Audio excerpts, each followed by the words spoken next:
অসুস্থতার কারণে তারাবি যদি 20 রাকাত না পড়তে পারি তাহলে কত রাকাত পড়া উচিত? রোজা রেখে ঠোঁটে পেট্রোলিয়াম জেলি ব্যবহার করা যাবে কিনা? রোজা রেখে নাক বা কানে ড্রপ ব্যবহার করা যাবে কিনা? আমাদের মসজিদে খুব দ্রুত তারাবি পড়ে, তাই বাসায় পড়লে কি সমস্যা হবে? তারাবিতে আমরা যে দোয়া পড়ি এবং মুনাজাতে যে দোয়া করি এটা সুন্নাহ সম্মত কিনা? রোজা অবস্থায় স্ত্রীর কতটুকু কাছাকাছি যাওয়া যাবে? ইফতার ও সাহারির নিয়ত সম্পর্কে কিছু বলবেন? মুখে আরবি উচ্চারণ করা কি জরুরি? সিয়ামরত মহিলার দিনের বেলা পিরিয়ড শুরু হলে দিনের বাকি অংশ না খেয়ে থাকতে হবে, খেলে কি গুনাহ হবে? তারাবি নামাজ একাকি পড়লে কেরাত উচ্চস্বরে পড়বো নাকি মনে মনে পড়বো? রোজা থাকা অবস্থায় হাতের বা পায়ের নখ কাটা যাবে কিনা? কেউ যদি ফরজ সালাত আদায় না করে রোজা রাখে, তার রোজা রাখার যৌক্তিকতা কতটুকু? আমি গর্ভবতী, আমার বমি হয়, মাথা ঘুরে, তাহলে আমার রোজার বিধান কি? সুন্নাত সালাত অবস্থায় ফরজ সালাত শুরু হলে কি করব? আর বিলম্ব না করে চলুন তাহলে আপনাদের যে সমস্ত প্রশ্নগুলো আমাদের কাছে চলে এসেছে সেগুলোর উত্তর দিতে আমরা শুরু করি। পিয়াস এমডি রাইসুল রেজা জানতে চেয়েছেন, সিয়ামরত মহিলার দিনের বেলা পিরিয়ড শুরু হলে দিনের বাকি অংশ না খেয়ে থাকতে হবে, খেলে কি গুনাহ হবে? না খেয়ে থাকা উচিত, বাকি অংশ তার রোজার সম্মানার্থী করা উচিত। আহমেদ শাহাদাত জানতে চেয়েছেন, রোজা থাকা অবস্থায় হাতের বা পায়ের নখ কাটা যাবে কিনা? উত্তর কাটা যাবে, কোনো অসুবিধা। রোজা রেখে হাত পা নখ কাটা যাবে, এর সাথে রোজা ভঙ্গের কোনো সম্পর্ক নেই। এরপরে নার্গিস আক্তার জানতে চেয়েছেন, আমার বাবু হয়েছে 1 মাস, আমি এখন সুস্থ, আমি কি রোজা রাখতে পারবো? হ্যাঁ, অবশ্যই। বাবু 1 মাস হলে বাবুকে দুধ পান করে আপনি রোজা রাখতে পারবেন এমন কোনো কথা নেই। এই অবস্থা আপনাকে রোজা রাখতে হবে, আল্লাহ তাআলা যদি আপনাকে সুস্থ রেখে থাকেন। সারজুর রিমা এই আইডি থেকে আপনি জানতে চেয়েছেন, রোজা রেখে ঠোঁটে পেট্রোলিয়াম জেলি ব্যবহার করা যাবে কিনা? ঠোঁটে যদি খুব বেশি ফেটে যায়, খুব বেশি বিরক্তির কারণ হয়, তাহলে হালকা করে দিতে পারেন, কিন্তু আপনার একান্ত যদি ঠোঁট না ফাটে বা খুব বেশি কষ্ট না হয় তাহলে পেট্রোলিয়াম জেলি ঠোঁটে ব্যবহার খুব বেশি করে করলে আপনার সেটি আমাদের থুতুর সাথে ভেতরে যাবে, সে আশঙ্কা আছে। এই জায়গা থেকে এটি করা অনুচিত এবং অনুত্তম এবং করা যাবে না। নাজির আহমেদ ফারুক আপনি জানতে চেয়েছেন, তারাবিতে আমরা যে দোয়া পড়ি এবং মুনাজাতে যে দোয়া করি এটা সুন্নাহ সম্মত কিনা? ভাই, তারাবির 4 রাকাত পর পর দোয়া পড়া বা তারাবির শেষে সবাই মিলে আলাদা করে দোয়া করার কোনো শিক্ষা, কোনো নির্দেশ রাসূল আকরাম সাল্লাল্লাহু আলাইহি ওয়াসাল্লাম থেকে দেন নাই। সাহাবায়ে কেরাম তারাবি জামাতের সাথে পড়েছেন, কিন্তু তারা এরকম কোনো দোয়া করেছেন বলে কোনো প্রমাণ নাই। আর শরীয়তে কোনো কিছুর প্রমাণ না থাকলে ইবাদতের মধ্যে কোনো ইবাদতের মূল স্ট্রাকচার বা পদ্ধতির মধ্যে কোনো কিছু হাদিসে না থাকলে সেটাকে আমরা ইবাদতের অংশ হিসাবে যুক্ত করা এটা সঠিক কাজ নয়।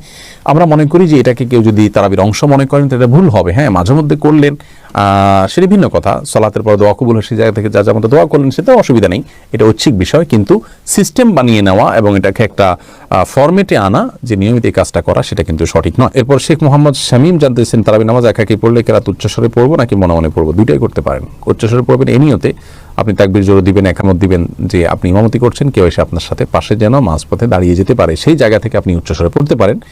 আর যদি সেরকম কোনো আশা না থাকে, কেউ আসবেন আপনার সাথে যুক্ত করবেন, এরকম কোনো আশা না থাকলে বা আপনি চাইলে একাকি পড়বেন, সেই উদ্দেশ্যে আপনি আস্তে আস্তেও পড়তে পারেন, অসুবিধা নেই। এরপরে শিহাব মন্ডল জানতে চেয়েছেন, রোজা অবস্থায় আতর বা পারফিউম ব্যবহার করার বিধান কি? উত্তর হলো জায়েজ আছে, কোনো অসুবিধা নেই, আতর পারফিউম ব্যবহার করা যাবে, রোজা রেখে তেল ব্যবহার করা যাবে, কোনো অসুবিধা নেই। ইয়াকুব হোসেন জানতে চেয়েছেন, রোজা রাখা অবস্থায় স্বপ্নদোষ হলে রোজা থাকবে কিনা? থাকবে, কোনো অসুবিধা নেই। স্বপ্নদোষ মানুষ ইচ্ছাকৃত করে না, অতএব স্বপ্নদোষ হলে বীর্যপাত হয়ে গেলে ঘুমের মধ্যে আপনার রোজা কন্টিনিউ করতে পাওয়া হবে। স্বপ্নদোষের কারণে বীর্যপাত হলে সে কারণে আপনি গোসল করবেন, গোসল ফরজ হবে আপনার, কিন্তু রোজা ভাঙবে না। শাকুল খান জানতে চেয়েছেন, কেউ যদি ফরজ সালাত আদায় না করে রোজা রাখে, তার রোজা রাখার যৌক্তিকতা কতটুকু? তিনি রোজা রাখছেন, একটা ফরজ আদায় করতেছেন, এজন্য আমরা অবশ্যই তাকে অ্যাপ্রিসিয়েট করবো যে তিনি অন্তত একটা ফরজ আদায় করতেছেন। কিন্তু রোজা নামাজ না পড়ে রোজা রাখার মানে হলো যে তিনি লুঙ্গি না পরে আপনার গেঞ্জি পরার জন্য অস্থির হয়ে উঠেছেন, ব্যাপারটা এরকম হয়ে যাবে। গেঞ্জি পরাও দরকার, কিন্তু লুঙ্গি পরা তার চেয়ে বেশি দরকার। অতএব নামাজটাকে সবচেয়ে বেশি গুরুত্বের সাথে দিতে হবে, তারপর তিনি রোজার জন্য চেষ্টা করতে হবে। নামাজ না পড়ে রোজা রাখা এটা হলো নামাজের গুরুত্ব বা সালাতের গুরুত্ব না বুঝার কারণে। আল্লাহ তাআলা আমাদের ভাইকে বোঝার তৌফিক দান করুন। ত্রিহান আপনি আইডি থেকে জানতে চাইছেন, আমি গর্ভবতী, আমার বমি হয়, মাথা ঘুরে, তাহলে আমার রোজার বিধান কি? যদি বমি হয় এতে রোজা ভাঙবে না, ইচ্ছাকৃত বমি না করলে রোজা ভাঙবে না। হাদিসে আসেন নবী সাল্লাল্লাহু আলাইহি ওয়াসাল্লাম বলেছেন, যে ব্যক্তির বমি হয় তার রোজা ভাঙবে না, যে ইচ্ছাকৃত বমি করে হাত দিয়ে বা বের করে তার রোজা ভাঙবে। আর যদি বমি হওয়ার পর কিছু আপনি গিলে ফেলেন তার কারণে রোজা ভাঙবে, কিন্তু এমনি বমি হলে রোজা ভাঙবে না।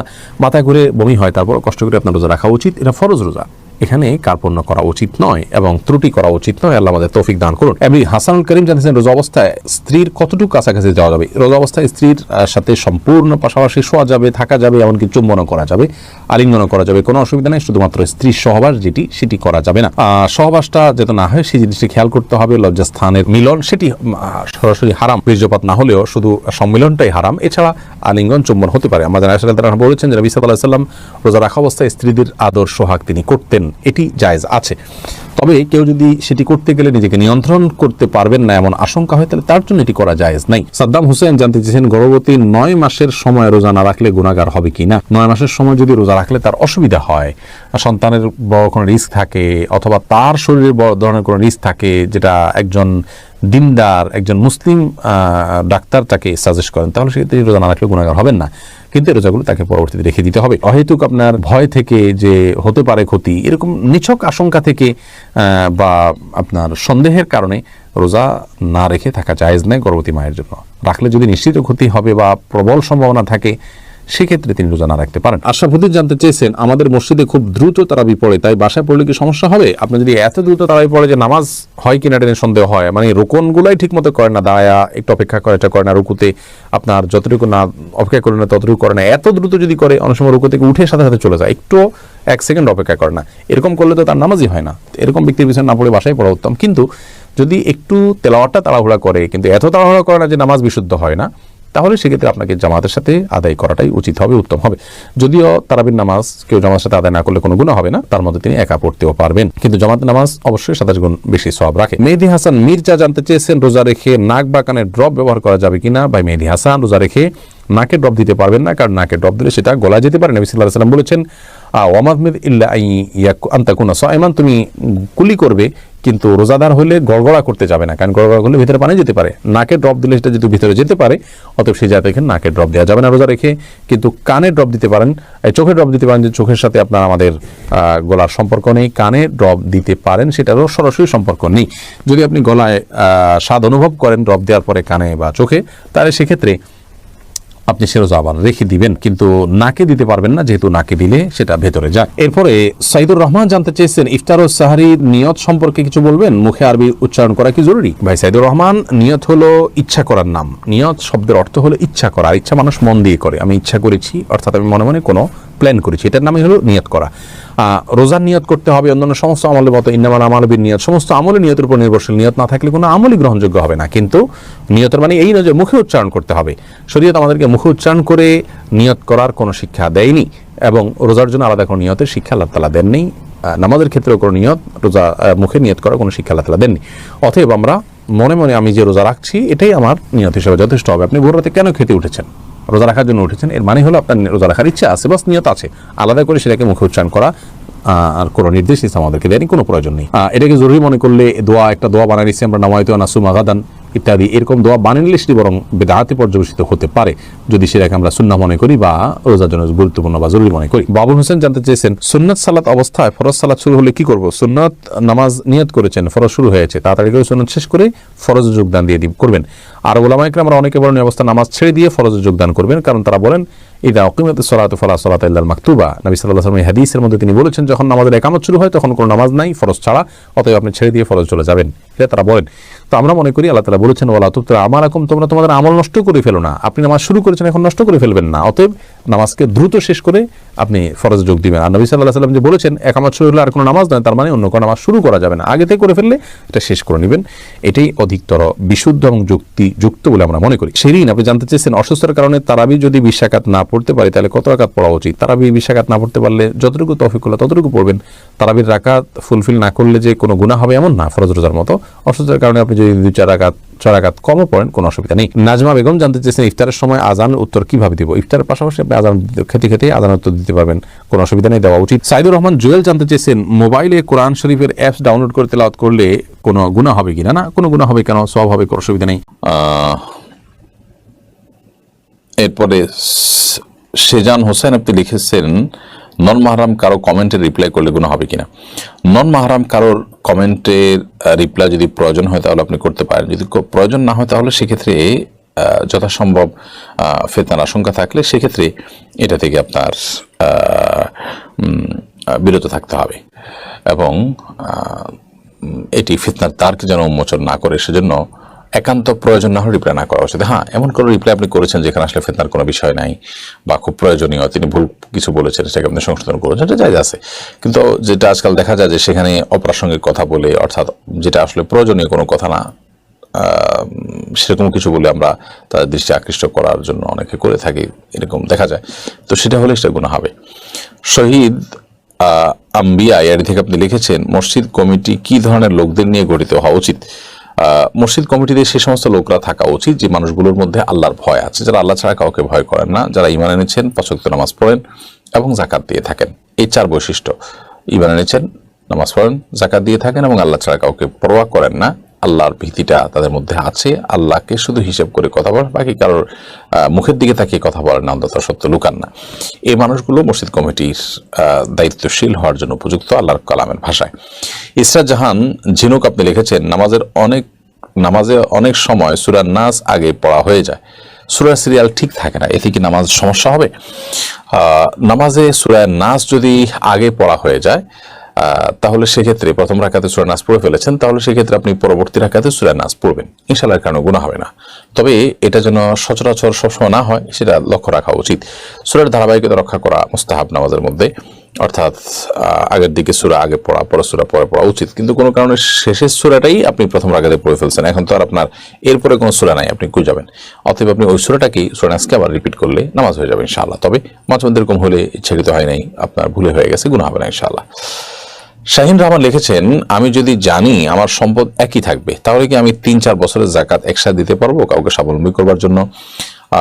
বোন শাহিন রহমান, আপনার প্রশ্ন উত্তর হলো যে একই সম্পদ আপনার থাকবে সেই ধারণা করে আপনি যাকাত দিয়ে দিতে পারেন, যাকাত অগ্রিম দেওয়া যায়, কিন্তু পরবর্তী বছরে যে আপনার যাকাতের যখন হিসাব করার সময় হবে তখন আপনি দেখবেন যে আমি যে যাকাত দিয়েছিলাম সেখানে আসলে কোনো নতুন করে সম্পদ যোগ হয়েছে কিনা। যদি যোগ হয়ে থাকে তাহলে সেটা যাকাতও আপনি হিসাব করে দিয়ে দেবেন, অর্থাৎ অ্যাডজাস্ট করবেন। আর যদি কম হয়ে থাকে, আল্লাহ না করুন, তাহলে তো সেক্ষেত্রে আর অতিরিক্ত দেওয়া আছে আপনার, সেটা নফল সাদাকা হিসাবে বেঁচে দেবো ইনশাআল্লাহ। তার আমার স্বামী দেবদেবী বিশ্বাস করে আমার কাছে সব গোপন করে বিয়ে করেছে, আমার বিয়ে জায়েজ হয়েছে কিনা? যদি কোনো নারী কিংবা পুরুষ নিজে শিরকে লিপ্ত মুশরিক, নিজের সে পরিচয়টাকে লুকিয়ে বিয়ে করেন, পরবর্তীতে সেটি প্রমাণিত হয় তার কর্মকাণ্ড দ্বারা, তার স্বীকারোক্তি দ্বারা, তাহলে সেক্ষেত্রে বিবাহ বিচ্ছেদ হয়ে যাবে এবং বিবাহ বাতিল হয়ে যাবে, বিবাহ সঠিক হয় নাই এবং তিনি প্রতারণার জন্য নিশ্চয়ই অনেক বড় পাপিষ্ঠ এবং অপরাধী হিসেবে বিবেচিত হবেন, যা বলা বাহুল্য। কাউসার আলম আব্দুল লিখেছেন, বিভিন্ন মাদ্রাসার মধ্যে দেখা যায় ক্লাসে অনুপস্থিতির জন্য জরিমানা করা হয়, এটা কি শরীয়ত সম্মত? ক্লাসে অনুপস্থিত থাকার জন্য স্কুল হোক আর মাদ্রাসা হোক কোথাও আর্থিক যে জরিমানা করা হয় এটি শরীয়তের দৃষ্টিকোণ থেকে জায়েজ নেই। অর্থদণ্ড করা এটা বর্তমান সমাজে ব্যাপকভাবে প্রতিষ্ঠিত পরিচিত হলেও ইসলাম শরীয়ত এটাকে জায়েজ বলে না। এখন আপনি বলবেন যে অর্থদণ্ড না করলে অনেক অপরাধ দমন করা সম্ভব নয়, তাহলে সেক্ষেত্রে এটার জন্য অন্য কোনো ওয়ে হতে পারে। যেমন এভাবে হতে পারে যে কোনো ছাত্র ক্লাস অনুপস্থিত হলে নির্দিষ্ট সময় এতদিন বা এই নিয়মে, তাহলে সেক্ষেত্রে তার ভর্তি বাতিল হয়ে যাবে। নতুন করে ভর্তি হতে যে অর্থদণ্ড করবেন আপনি, সেটা ভর্তি ফি হিসাবে নেবেন, 200 টাকা দিয়ে নতুন করে ভর্তি হতে হবে। তো এরকম কোনো প্রক্রিয়া থাকলে সেটি জায়েজ হবে ইনশাআল্লাহ তাআলা। এরপরে ফারুক এনডিএস এআইডি থেকে আপনি ইউটিউব চ্যানেলে প্রশ্ন করেছেন, কোনো কারণে ফজরের নামাজ সকাল 10টায় পড়লে তেলাওয়াত আস্তে পড়বো নাকি জোরে পড়বো? ফজর যখন কাজা হয়ে গেছে, ফজর যেহেতু উচ্চস্বরে কেরাত ছিল, এটা যখন কাজা করবেন তখন আপনার স্বাধীনতা থাকবে, আপনি চাইলে উচ্চস্বরে পড়তে পারেন, কেরাত উচ্চস্বরে দিয়ে কাজা করতে পারেন, আর চাইলে নীরবে পড়তে পারেন।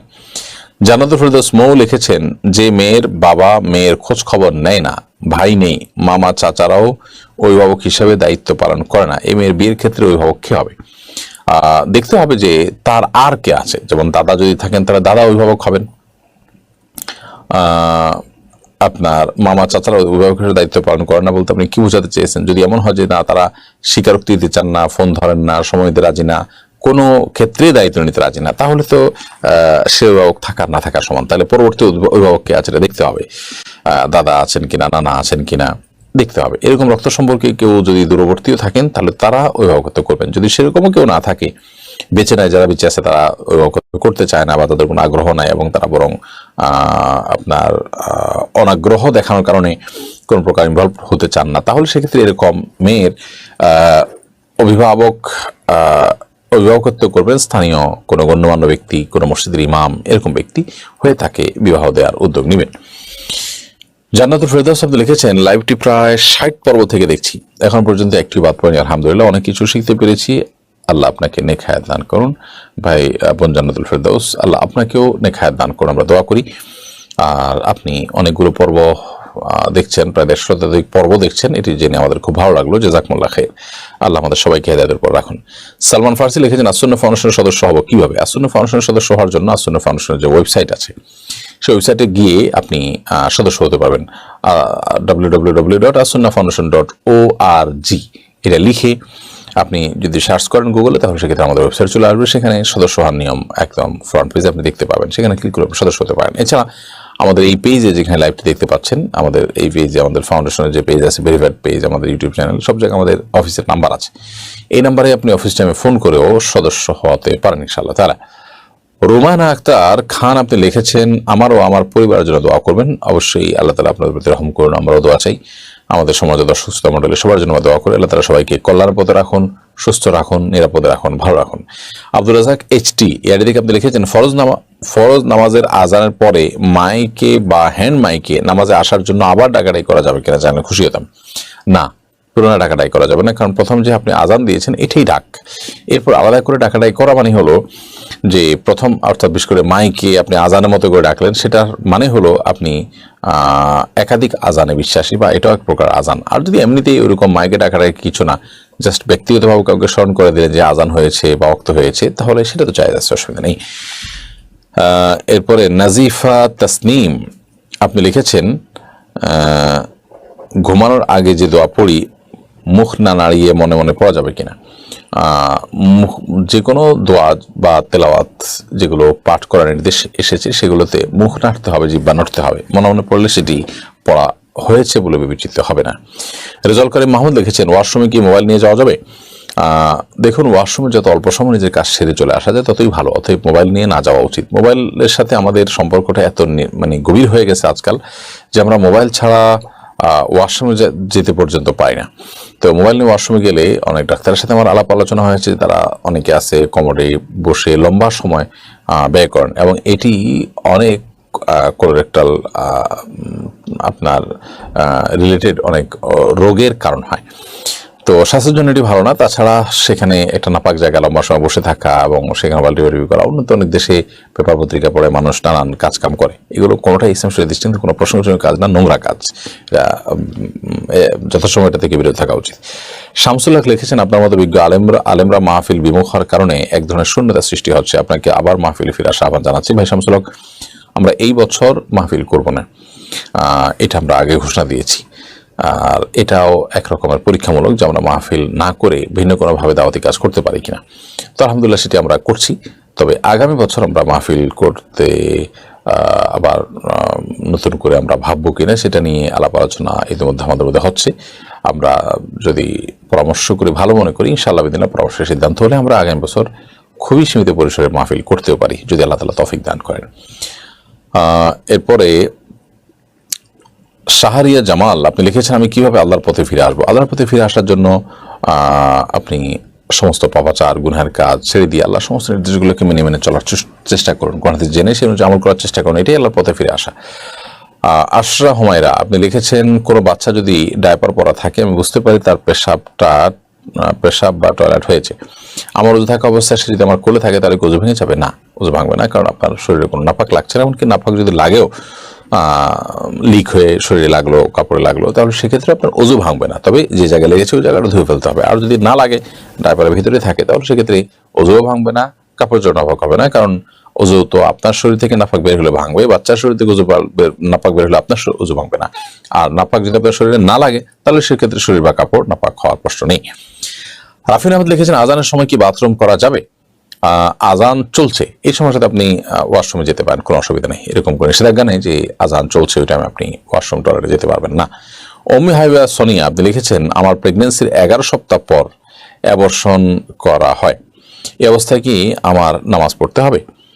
11 সপ্তাহ পর যদি আপনার অসুস্থতার কারণে বাচ্চা অ্যাবর্শন করতে হয়, রিএনসি করতে হয়, তাহলে সেক্ষেত্রে ব্লিডিং হলে আপনি নেফাসের মতো সন্তান প্রসব পরবর্তী যে ব্লিডিং সেটার মতো করে সর্বোচ্চ 40 দিন পর্যন্ত আপনি নামাজ পড়বেন না। আর যদি এরপরে ব্লিডিং হয় তাহলে তখন নামাজ পড়বেন। আর যদি 40-এর নিচে থেমে যায় ব্লিডিং, তাহলে যে কদিন ব্লিডিং হয় তাহলে নামাজ পড়বেন না, বাকি দিনগুলোতে আপনি নামাজ পড়বেন। এরপরে মাহমুদ আল হাজি এর দিকে আপনি লিখেছেন, আমি একদিন ভুল করে তাড়াহুড়োয় বাসের ভাড়া না দিয়ে বাস থেকে নেমে পড়েছি। এখন এক্ষেত্রে কিভাবে বাসের দায়িত্বশীল লোকজন হক আদায় করবো? বাস কোম্পানি যদি নাম জানা থাকে তাহলে সেই কোম্পানির টিকিট কেটে আপনি ছেড়ে ফেলে দিন, টাকাটা তাদের ওখানে ঢুকে গেল, সেটি একটা প্রক্রিয়া হতে পারে। আর যদি সেরকম কোনো কোম্পানির বাস না হয় তাহলে সেক্ষেত্রে খুঁজে বাসটাকে সম্ভব হলে খুঁজে বের করে সেখানে তাদের টাকাটা পরিশোধ করবেন। যদি সেটাও সম্ভাবনা না থাকে তাহলে তাদের তরফ থেকে দান সাদকা করে দেবেন ইনশাআল্লাহ তাআলা গরিব দুঃখী, এবং তাদের পক্ষ থেকেই সেই দায় দেনা পরিশোধ হয়ে যাবে। আপনার পক্ষ থেকে সে দায় দেনা তাদের জন্য পরিশোধ হয়ে যাবে ইনশাআল্লাহ।